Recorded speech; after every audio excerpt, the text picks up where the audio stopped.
Welcome back to Used to Sew, a podcast about sewing machines, sewing history, and sewing culture in the past and present. I am your producer and co-host Aradia, daughter of your main host, T.R. Kelly, who is here today to talk to you about tariffs and the international commerce of sewing supplies, the seductive power of advertising, and the futility of pursuing perfection.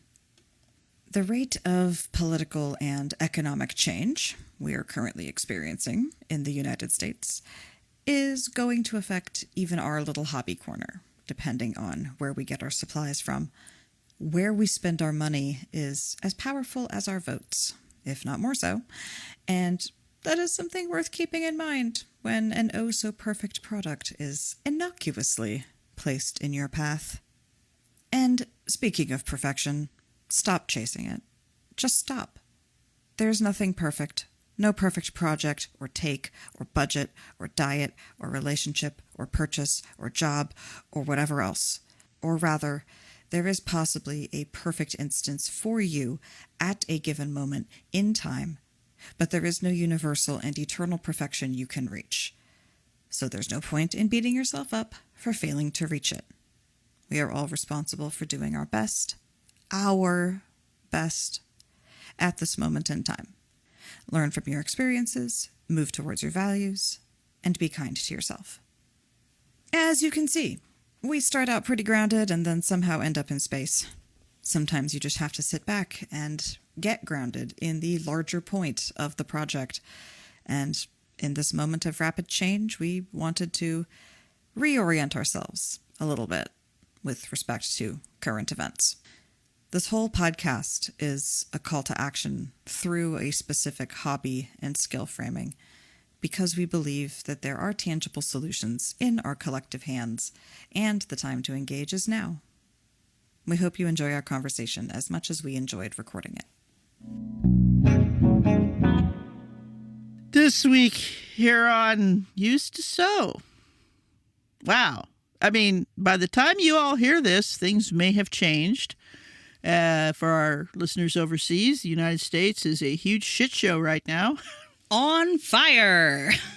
You know, we don't want to talk about like really blatant partisan politics here on Used to Sew because that's not what we're about. But conversely, sewing machines and sewing and fabric have always had a very political side with labor relations and women's work and all that. So we can't stay out of the social aspects of what's happening in our sewing world right now. Yeah. So if you don't know what's happening, go Google some news and figure it out. We're recording this on February 5th of 2025, February 5th. if you need a timestamp to figure out which events we may or may not be referencing. Right. Things change daily. And I just want to put it out here that I doubt Elon Musk has ever sewn a button onto a shirt. Oh, absolutely not. I would bet all the money in the world he has never once tried to sew a button on. And he doesn't dress well either. I mean, Truly. baseball cap? Nah.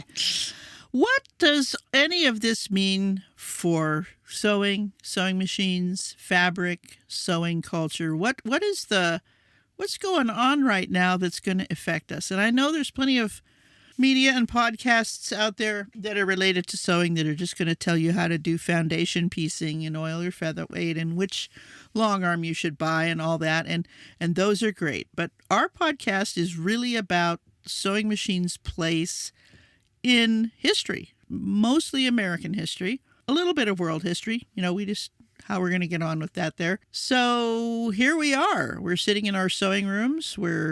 Despite ourselves, have listened to some news. Yeah, despite ourselves. That's so true. You know, because we had that episode on sewing rooms where we said, I don't want to let the latest disaster into my sacred sewing space. Here's some things that I want to tell you right off the bat. Man, I don't even know to start because what's happening right now affects all three of the pillars of our podcast, which is... Radia, tell the audience what our three pillars are. We've got our sewing history, the way that the sewing machine itself has changed things over time. We've got our more personal retail history, tales of sales, and your experience in watching the decline of the sewing machine industry and whatnot. And also fast fashion, what it is, how to avoid it, how to combat it. Those are our 3 pillars. Wow. Tales of Sales does not figure into what's happening now in a great way, but fast fashion and sewing machines as they are now, and sewing machines, let's just say this. Let's start with fast fashion, because that's what our main topic was today.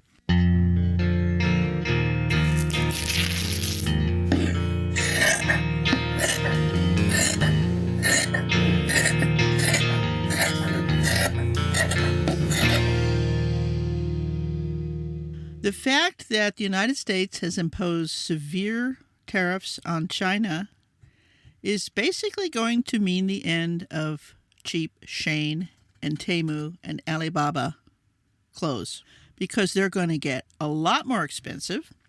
His tariff orders reverse a long-standing shipping loophole, the de minimis exception. The rule allowed international exporters to ship packages worth less than $800 duty-free into the United States. Chinese e-commerce sites have built their gargantuan business models around this exemption.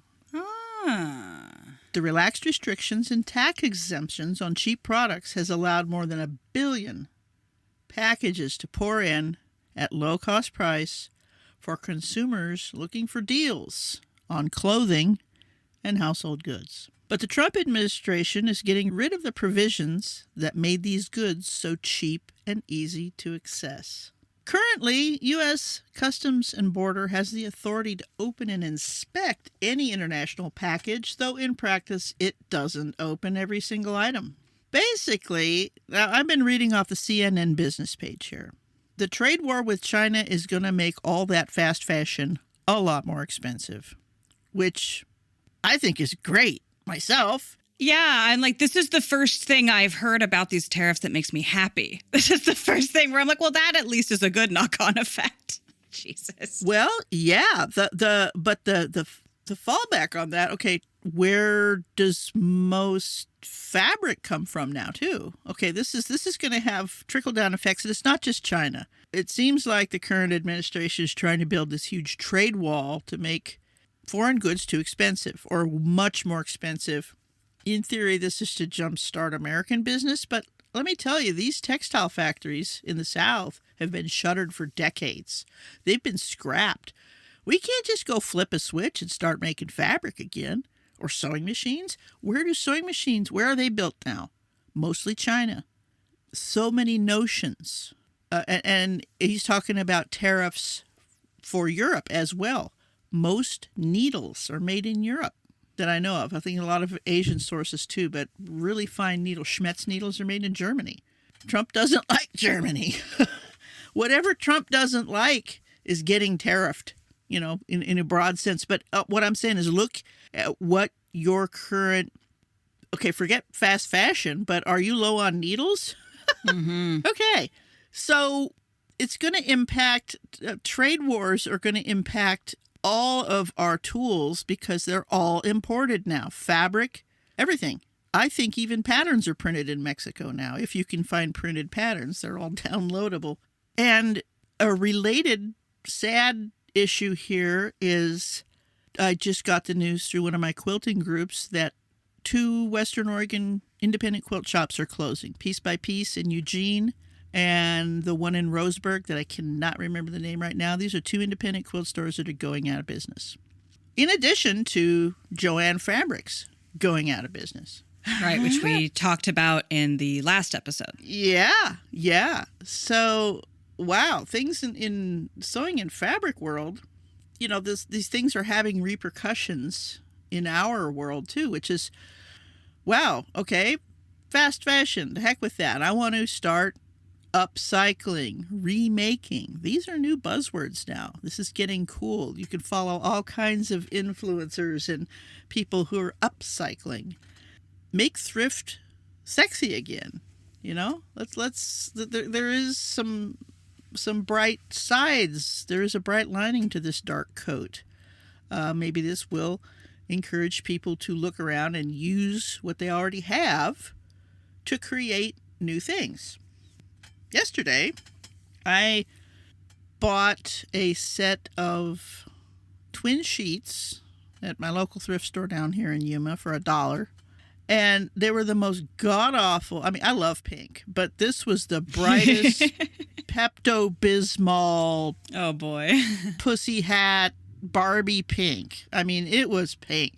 But the fabric was a very dense, finely woven cotton. It was very good fabric. I'm like, oh my God, this is great fabric. I can make an awesome summer dress that'll last several years. Cotton is kind of doesn't last too long in sunny climates. It's like, wait, I'm going to buy this fabric. I don't see the pink. I see the fabric. I brought it home. I got out a jug of Rit dye. Rit dye is like an American standard, basically salt and pigments. It's not toxic. It's a water dye, and it works great on colors. And I artistically tie-dyed and scrunch-dyed and did all kinds of interesting treatments to this fabric. So now, wonderful swirls and lines of dark chocolate with just a hint of rose and lighter muted pinks peeking through. It's just beautiful. I can't wait to sew it. It's just awesome. It cost me $1 for the fabric, and I bought that jug of Rit dye at a thrift store for $0.25 a few years ago. Because I knew I would use it. Brown is one of my favorite colors to wear. So I saw that dye and I go, I'm going to use that. And I found the fabric to go with it. So I spent all day yesterday tie-dyeing outside here in the desert north of Yuma, and with not toxic stuff and with used fabric. And I'm really excited to make this wonderful dress, and you'll never see another one like it. I made this fabric, for Pete's sake. I didn't weave it, but I mean, yeah. So and while I had that dye pot going, I took out a few of my other older dresses that were looking a little faded and over-dyed them. So now I've got a lot of calico faded out dresses that have been over-dyed with this cocoa color, and it's really neat. And it's nothing that you'll ever see in a fabric store or a clothing shop. Dare to be different, I say. Why are you wearing that? God, I heard that so much in junior high school. Daring to have your own look is kind of threatening to some people. I haven't quite figured that out. Oh my God. Yeah, it's a human thing to really want to fit in, but also stand out. Like, it's such a weird needle to thread. And yeah, I definitely have been realizing that I get the most fun comments from random people when I'm wearing the most unique, random, interesting stuff. And I really like that. I like people seeing my costume and commenting on things that I have assembled or acquired one way or another. All very unique. It's fun. It's really nice to have a costume to present with. Yeah. Well, it's especially among women, commenting on each other's clothes is one of those social icebreakers. Oh my gosh, that's so pretty. Or I love that color. Oh, wow, that fits really well. Or my favorite, gosh, did you make that? Well, of course I did. I don't wear anything that I really literally do not have an article of clothing that I have not altered in some way. Even T-shirts. I hate crew necks, so I cut them out and stitch a bigger neckline in. Cut the bottoms off because they're too long, Yeah, this is what I'm trying to transition to, but it's my issue lately that I've been realizing is I have basically exhausted what my fabric pattern combos are at this point. I have to go acquire more fabric. I have done everything I can do in terms of the projects I want. Like, I've used all the fabric I want to use at the sizes that I want to use it. Yeah. Like, everything I have left is either for a project I don't want to do or is insufficient for the project I want to do. And it's like, I have to go out. I have to go engage with the thrifting part of this process cycle, because I just refuse to buy clothes. I hate buying clothes on 85 different levels, on so many different levels. Yeah. It's I suspect we're going to see a lot more people making those choices as and if these tariffs actually happen and are manifest for a long time and really change people's behavior. Like, it could be cool to see people getting into thrifting and sewing in a bigger way. I mean, it's not great for like everyone's lives in general, but like that could be a silver lining, is seeing more cool creative work having to go on people. Maybe. Well, hopefully. Yeah, and even for people who don't sew, if they start to like this look, I mean, we can hope now that your local makers will actually get some work. But people have been seduced by $6 blouses and such for so long from these Chinese sweatshops that when you actually see how long it takes to make a quality garment out of quality fabric, and then what do you mean $210? Yeah. Well, this is a one-off unique thing here. This is not something that was cranked out in lots of 10,000, because economy of scale and exploited underpriced labor. And, we've talked about the sweatshop thing a bit, and it's like you can't make that shirt for that price, one shirt. If I do a custom cowboy shirt for somebody with, like a Patsy Cline type thing, that's $400. That's a $400 project right there. Right. It'll be unique. It'll last forever. It'll fit you. People have to decide. Making Shane stuff more expensive is not going to discourage some people because they're just addicted to buying, getting a haul and maybe not even wearing stuff. God, you find this stuff in thrift stores. It's still in bags. It's still got tags on it. It's that consumerist sickness. So, if this tariff thing can maybe slow that down a little for a while, I got to applaud that. Well, I mean, that one tiny piece of the tariffs, it's all shit. But yeah, it's, you paint with that broad of a brush, you're going to get a few things right. Exactly. I got to find some little pinpricks of light here. And no, there are going to be no liberal tears here. This is like FAFO. If you know, you know. So we're going to sew.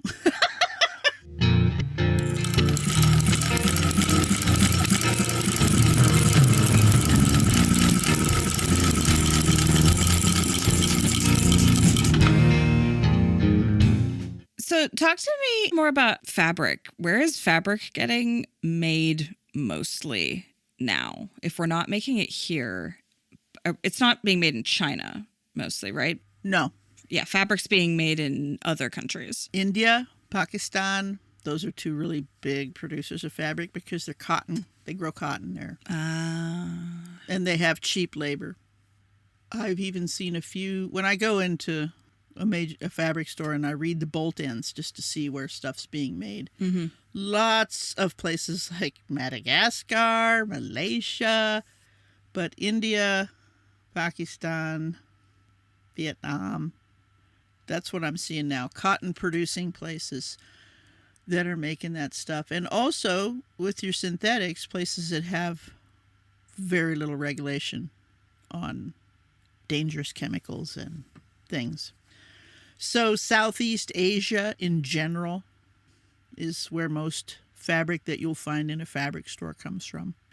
There are still excellent fabrics made in England. Oh. These are a lot of ones you'll find in quilt stores. Liberty of London. Amazing fabric. You want to see what fabric used to be like? You can pour water on a Liberty cotton and it's almost waterproof. It's so tightly woven. Wow. But yeah, I don't think... Well, let's see. Dalton carpets are all made in, is it Georgia or South Carolina? So there's still a lot of industrial fabric made here in the United States. Oh, and Mexico, of all places. They import stuff and make it and sell it back to us cheap. Now that's another thing with this tariff thing. Canada, not really close. I mean, they're boycotting our booze. That's great. Yeah, good for them. But so many of our clothes are made in Mexico now. Yeah. Oh, this is going to be interesting to see how these knock-on effects ripple outwards. This is going to be weird. Weird. Mexico is our biggest trading partner. It's like, and they've delayed the tariffs until March 1. But man, clothing and fabric, we have tremendous trade deals with Mexico there. Right across the border into Mexico are factories called maquiladoras, and basically it's Mexican sweatshops, and because less regulations, da da da da da, and yeah, just don't know what's going to happen. Right now, I'm wearing brand new underwear that were made in Mexico. Jockey gets all their underwear made there, and I wear that brand because I just had to make another 24 of my special, awesome, absorbent underwear. Insert YouTube link here. We have a video on how to do that. I just made 2 more dozen pair. What else did I just buy? Oh, my headphones that I'm wearing on my head are just literally made right across the border from Yuma down in San Luis. Mexico, you know what? And Randy's like, is the border still open? Can I still go over and get glasses? I go, what day is it? I don't know. Right. Yeah. Who knows? Who knows?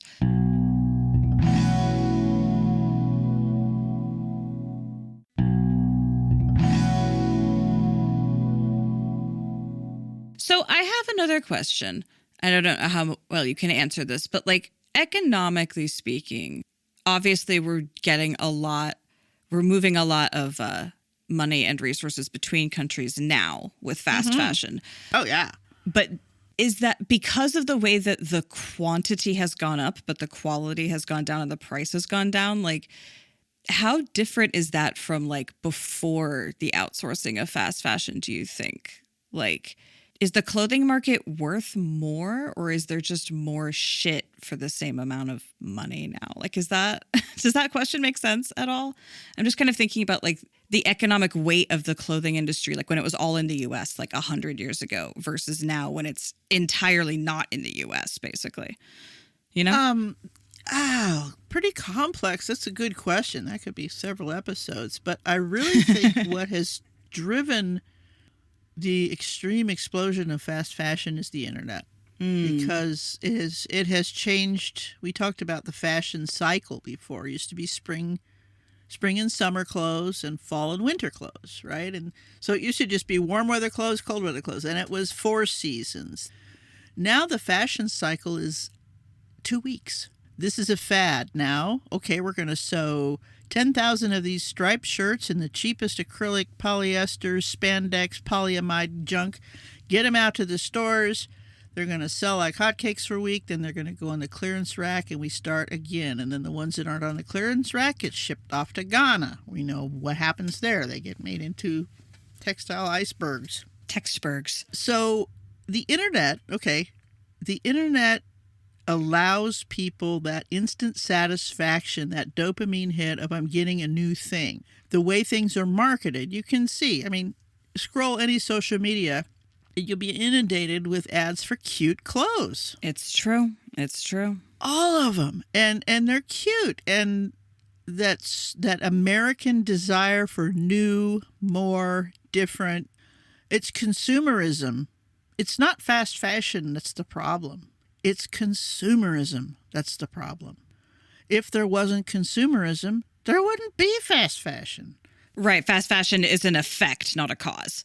If people didn't like cocaine, we wouldn't have cartels, right? So attacking the problem at its very source, which is the human heart, which is, I hate to say it, that female in the United States, if you're a girl, you got to look good, you know, and you can't wear the same outfit repeater. Oh my God, she's an outfit repeater. Ew. No, you can't. You've got to maintain your social status in the mainstream female world by always looking hot, looking good, looking cute, having something new. It's insecurity, it's fear, it's that desire for dopamine, it's distraction, it's socially accepted women going out to the store and shopping in groups. This is all part of the culture of I need more clothes, I need more clothes, I need more clothes. And it's driven by, in the early days, 1800s, Godey's Ladies Book. Here comes a book once or twice a year that shows what they're wearing in France, right? And so we have to copy that. It's just kept going. Fashion, the fashion itself springs from the Industrial Revolution, from cheap fabric, from oh, now I can have more. I can have different social vocabulary every day of the week. I can prove how important I am by wearing things. That wasn't really possible until mass production of fabric. Before that, people wore the costume of their people, and they decorated it according to their visions or their favorite colors or whatever they could afford. For most people, just getting yourself covered was enough. But so the problems we're seeing today with our oceans being clogged with polyester and women working themselves to death in sweatshops just goes right back to the very beginnings of the Industrial Revolution, textiles, and the human desire to have more and be better than your neighbor. There, it's been my TED Talk. Send me your black bias tape. I'm just sitting over here like I was raised in like a very, obviously I was raised by you, and broadly in like a very anti-capitalist counterculture space at the school, and all the parents of my friends and all of that. Plus, I'm like super autistic and non-binary about it. So I'm just like, but just say no to advertising. Like that's literally like I was raised, instead of just say no to drugs, it was like just say no to advertising. Like if it's being advertised to you, then don't engage with it. It's very simple. Like this, come on, everyone. Like I fundamentally on so many different levels, I just cannot grok being like that. Like I understand like you're saying that, like I get it. A lot of people like that. And I'm just like, well, y'all should try being born in the counterculture with a bunch of autistic non-binary people around you and just say no to ads. It's so simple. It's so easy. Yeah.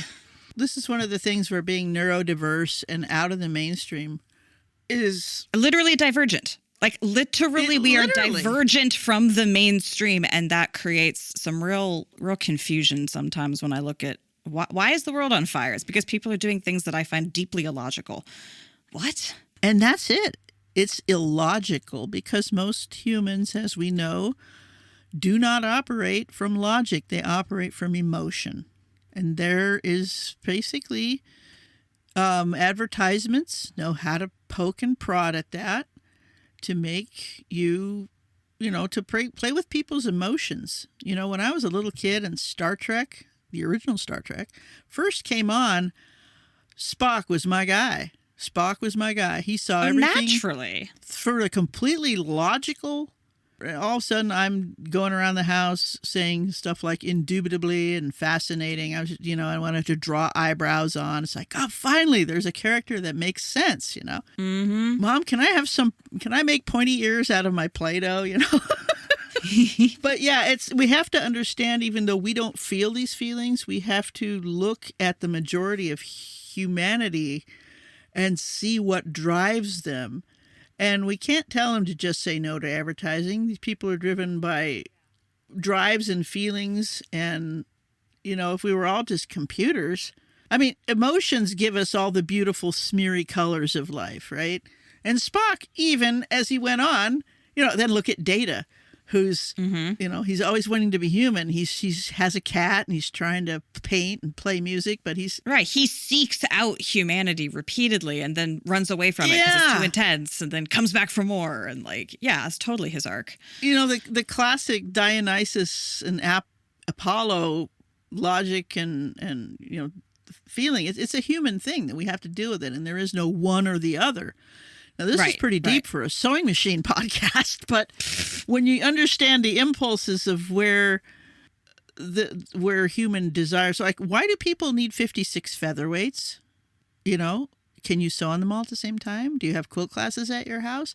What's for me to judge the emotional content of that collection and the joy they get every time they look at that, So just because I don't understand it in my heart, I can try to understand it in my mind and maybe help other people understand why they make the choices that they do, so they have a little more control over what they choose to bring in their house. Fabrics, featherweights, dating partners, pets, whatever it is. Learn how to look at that fabric. Oh my gosh.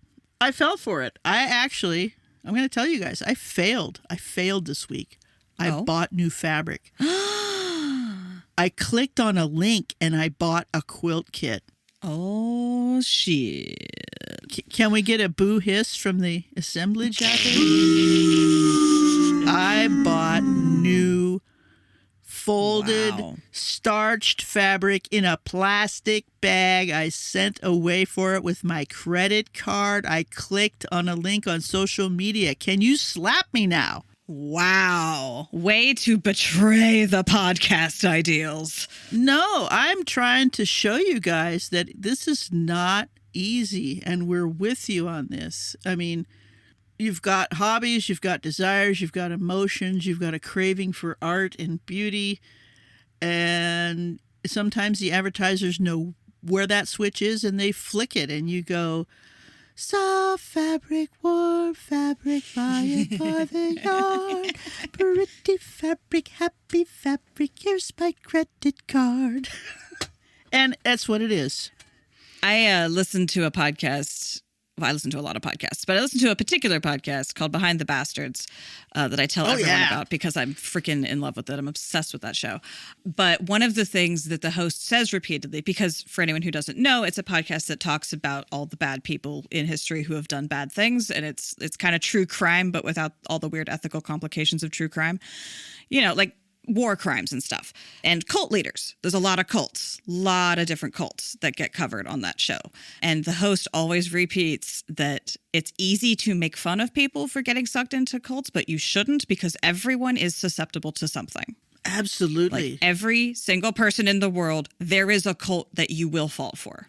You may never come across it in your life, but there is something in your head that would turn you into a cult follower if just the right context came up. And so we should not judge too harshly, because it's a human, it's a backdoor into the human brain. Like, we've all got one. It is. It is. It is the legendary Achilles heel, right? Yeah. There is no such thing as perfect. There's no such thing as right or wrong, because I can show you there's a circumstance for every situation that's going to make that binary not work. So, yeah, I bought this fabric. Wow. Do I have to atone for that? Am I bad? Should I give it away? No.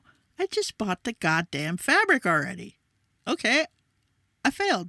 But I didn't fail like, oh my God, now I'm a sinner and I need redemption. It's like, I made a mistake there. That was... I'm 5 years sober now, and once in a while I do have a beer and remember why I don't want to have a beer. So whatever your ideals are in your sewing room, as you're sitting there looking at all your stuff, what we're here for is, what are we here for? We don't know. We're here. So let's make the best of it. Let's try to be deliberate in your actions. If you bought that quilt kit, why? What was it that made you buy that? Well, it was in my favorite colors, and it's crabs. All these little blue-green crabs. That makes sense. All these tiny little blue-green crabs. You said that, and and I'm like, lots. yeah. All these beautiful blue-green ocean colors and all these little snow crabs all scattered around, and it looks quite complicated with lots of little pieces. And yes, I'm born under the sign of the crustacean. And it poked me. It got me. Oh, yeah. I love that. I want that.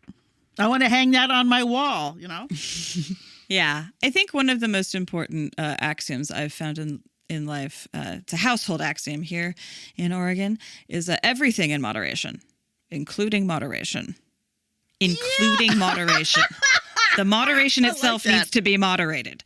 Sometimes you just got to go for it. And sometimes that means doing something you don't agree with, ultimately in the broader scheme, but it's fine. And we're all just one person, right? We are part of a collective movement, and we are not individually responsible for the rise or the fall. We are just responsible for our piece of the quilt, so to speak. Yes. And also, like, being able to be observant of yourself and why you do things and what you find joy in and what actually doesn't bring you joy is like a really long and important practice that takes your whole lifetime to do. Like, just being aware of yourself. Like, here's my shameful example. I am completely addicted to playing Candy Crush. Like, I've never spent any money on it.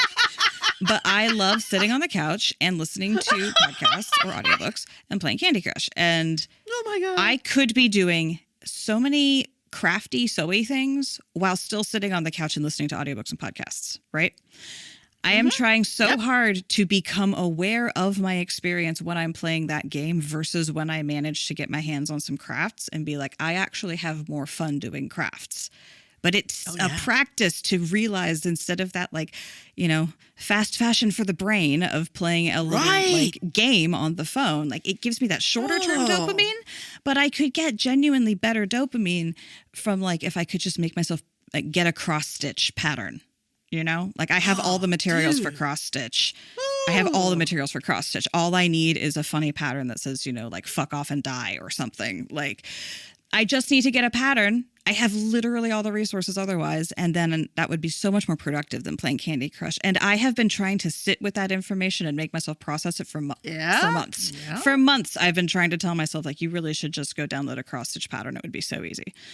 But It would. I'm just trying to be present with the fact that I haven't done that yet. And I will get there somehow. And like... it's you know, so there is no perfect. I think that might have to be the episode title, is there is no such thing as perfect. We're all doing our best and we have our ideals and we have our actions and we're trying to bring those into alignment. But we also live in a culture that rewards being stuck in these patterns through things like the fast fashion cycle of every 2 weeks and these advertisements. And like, you gotta understand how it affects you before you can choose something else. Well, and also you need to stop hanging out with enablers, like breaking any other addiction. If you and your friends get together and go to the mall to get a haul or get together on your phones and you know, the unboxing videos that are so big on TikTok and YouTube. Hey, look at my haul. Look at all this stuff I got. Isn't this cute? Yeah. And having enablers and watching those things, don't watch those. Don't give it anything. Don't give it any of your mind space. Get it out of your mind. You know, it's like trying to stop smoking and then going into a casino. No, it's not going to work. You're surrounded by that.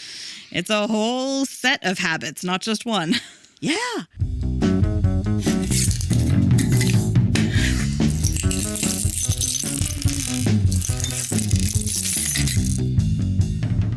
Here's another thing I want to just throw out there as long as we're on politics. Let's go with religion as well. I think the whole idea of duality and perfection is very encoded in a lot of mainstream religious thought.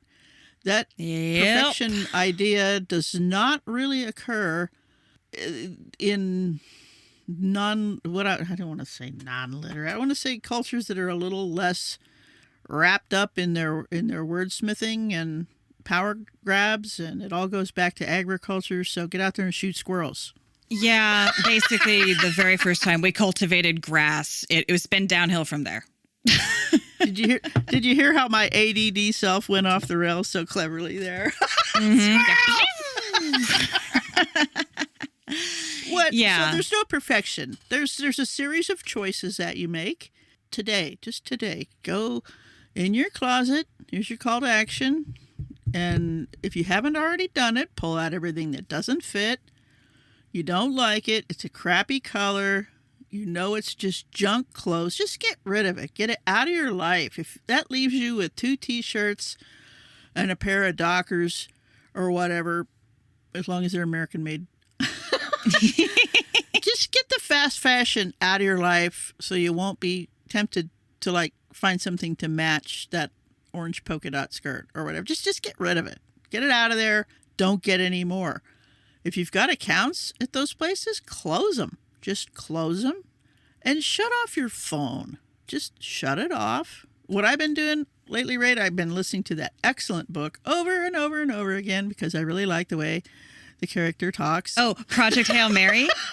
Project Hail Mary. I love it. Narrated by Ray Porter. Big plug to that book. I fucking rules. I'm so glad you like it. I'm not so big on Ray Porter's voice, but the little noises they make for the alien, the alien speaks in musical language. Yeah. And it's like, I totally got that.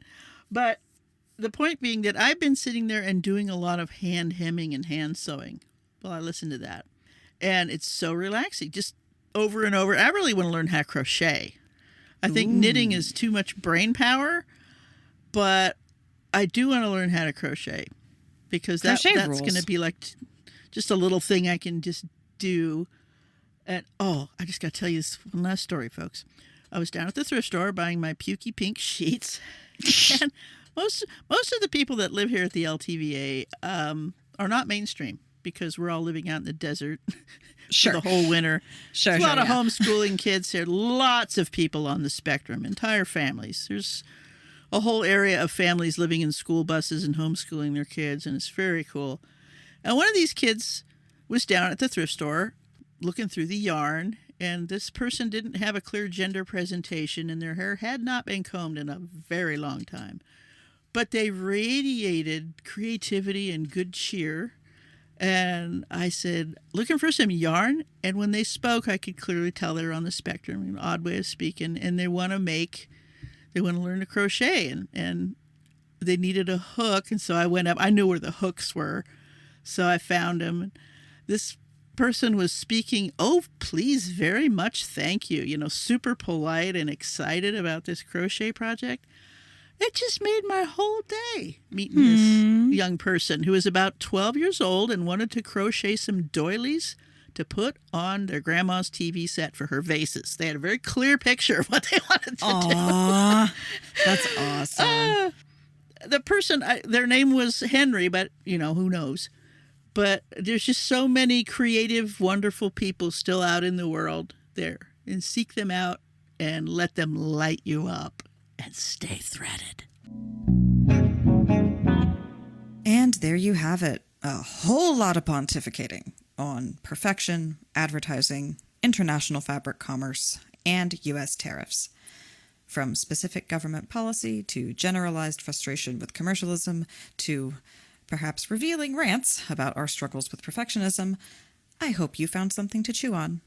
Please do let us know what you think about all of this.